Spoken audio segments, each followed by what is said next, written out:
biggest lie in tech isn't that coding is hard. The biggest lie is that you must be perfect before you're ready. Should I call this a lie or a misconception? Because many beginners think becoming a competent engineer is about the numerous languages you've acquired, how fast you type, or the wrongful thought of a perfect resume. You think you need to be a walking encyclopedia before you can be a real developer.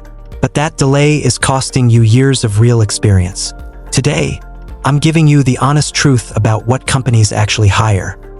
Yes, these qualities are found in software engineers, but here are my questions to you. Are these qualities identical to every programmer equally? Are multiple languages a must before becoming a real developer? And lastly, are those projects the key to unlock your path? As an experienced developer, those first two questions are direct. But the last one is more important. Your mindset should be on useful projects that solve real problems. Being a software engineer is not about the number of languages. It's about becoming a problem solver. But let's be frank and honest. Most beginners wait to complete one more course, one more framework, one more certification.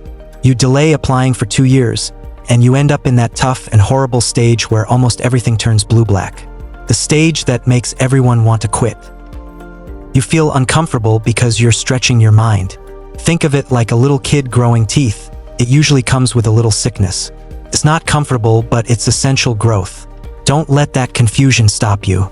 Your brain is just restructuring itself to handle harder logistics. Instead of 10 courses, focus on 3 or 4 solid projects. Understand the fundamentals and be able to explain your thinking.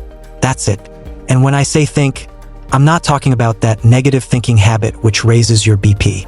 I'm talking about logical thinking. You don't need a genius IQ or 12 programming languages. All you need is consistency over 6 to 12 months. You learn as you progress. Gaining experience consistently is more vital than learning randomly. Because the truth is, the tech ocean is deep, and you cannot finish swimming all its depth. You don't need to know everything before you apply. You just need to start. Please feel free to comment your take and share your worries. What's the one thing you feel you're missing before you're ready? Let's talk about it. Subscribe and let's navigate this ocean together, step by step.